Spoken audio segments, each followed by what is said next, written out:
Here we're going to be given the equation of a hyperbola, and we're going to figure out some of the graphical aspects of this hyperbola. So with that in mind, the equation of our hyperbola is x plus 1 quantity squared over 4 minus y minus 2 quantity squared over 49. That's going to be equal to 1.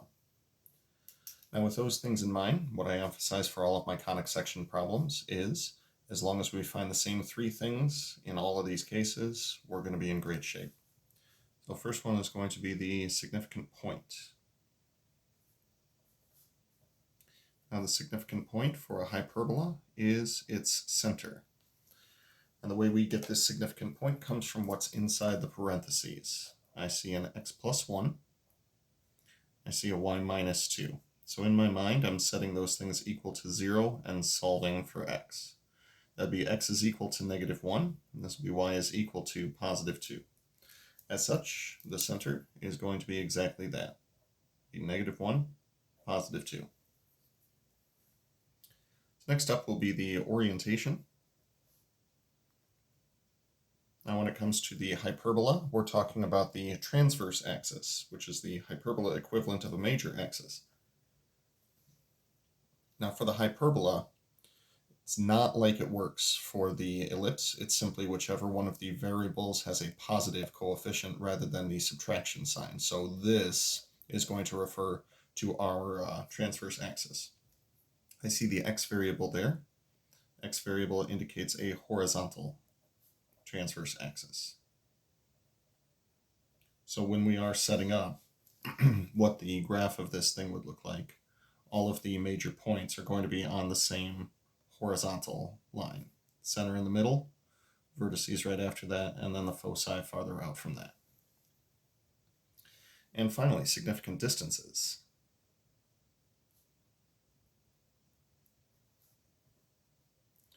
For the significant distances, now that we have the orientation of the hyperbola, the first denominator is referring to a squared, and the second denominator is referring to b squared.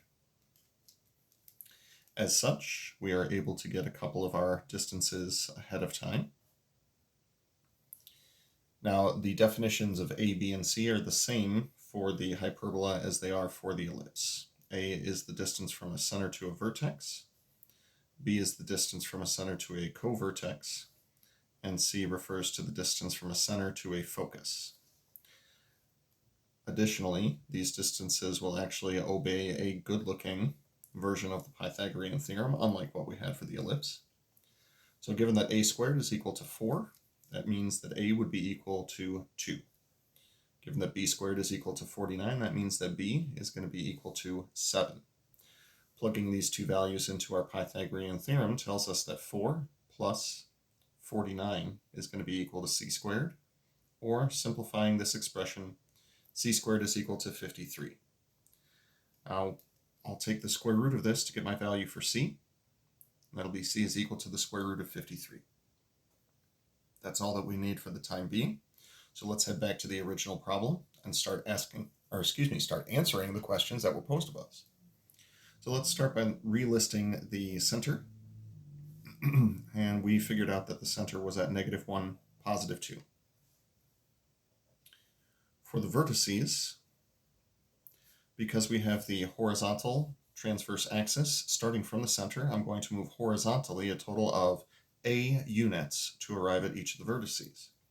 So this will be negative 1 plus or minus our value of a, which is 2.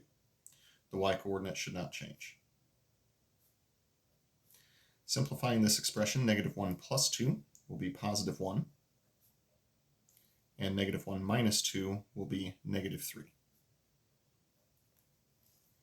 We're going to be doing the same thing to find our two foci. So starting from the center, we will once again move horizontally.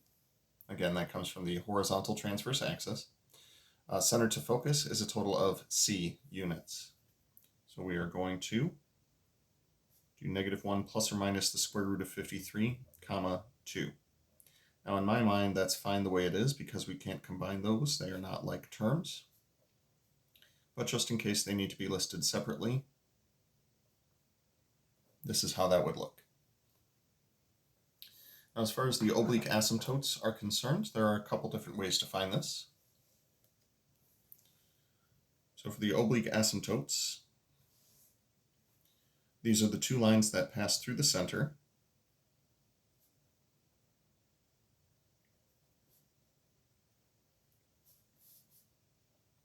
Center in this case being -1, 2, and have a slope that is equal to, it'll either be plus or minus a over b or plus or minus b over a, depending on which one of these two is vertical and which one is horizontal. Because we had the horizontal major axis, 2 is referring to a change in x, or a is referring to a change in x, and b being associated with the y variable, that would be a change in y. So it's always going to be plus or minus the change in y over the change in x. It's just a matter of identifying which one is which. So that'll be plus or minus 7/2. Taking this and plugging it into the point slope form of a line, we will arrive at the following. So this will be y minus the y coordinate of the center, 2, is equal to plus or minus the slope, 7/2, multiplied by x minus -1. These would be your two oblique asymptotes. So hopefully this is a decent explanation and everything went well.